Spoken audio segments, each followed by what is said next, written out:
Hi guys! Alam nyo ba ang pinaka-namimiss ko? Yung mag-grocery ng mga needs namin dito sa bahay. So ayun nga, matagal ko na siyang hindi nagagawa due to my pregnancy. Syempre mahirap kasi maglakad-lakad ng malaki ang tiyan. Mahirap mag-ikot, mahirap magtulak ng cart. So ngayon, isi-share ko sa inyo kung paano kami nag-grocery na andito lang ako sa bahay at kung saan ako umu-order.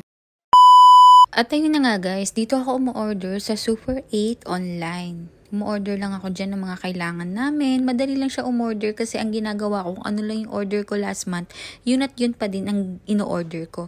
So ayan nga, ginagawa ni Ate JB, siya yung nag-aayos ng mga stocks namin habang ako chine-check ko kung tama ba yung mga dumating at yung mga quantity ng mga in-order ko. So ayan guys, monthly, ganyan lang ino-order ko, yung mga delata, syempre especially yung oatmeal dyan kasi need ko talaga ng fiber habang nagbubuntis ako.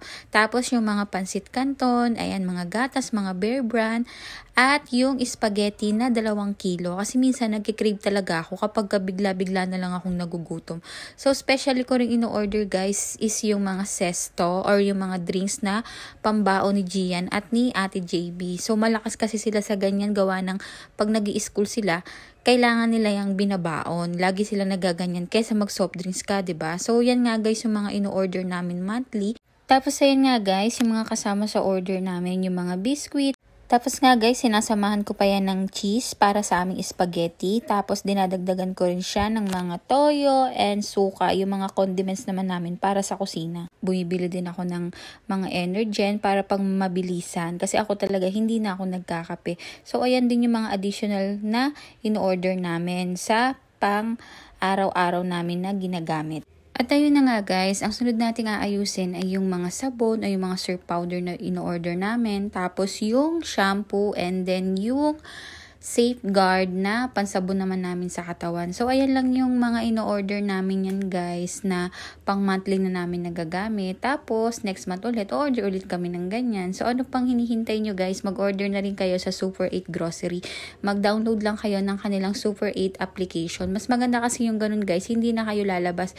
Pero sa totoo lang, sobrang miss ko na guys yung ako yung mag-grocery, ako yung namimili. Pero for the meantime, ganito muna yung ginagawa ko kasi nga, hindi pa ako pwede maglalabas.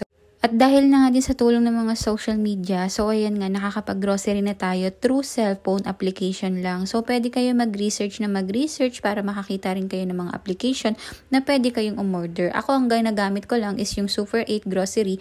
Diyan lang ako nag-grocery. Pero sa ibang mami, marami yan kayong makikita na pwede rin kayong mag-grocery through cellphone lang para hindi na nga po tayo lalabas katulad ng ginagawa ko. Pero syempre minsan nakakamiss pa rin 'di ba yung tayo yung mismo yung lumalabas. So ito yung tinatawag namin vlog na grocery haul namin for 1 month lang yan. Sana i-manifest ko rin na magkaroon ako ng grocery haul at least 20,000 a month, 'di ba? Para talagang hindi na ako maglalabas ng pera sa loob ng isang buwan. Thank you for watching guys.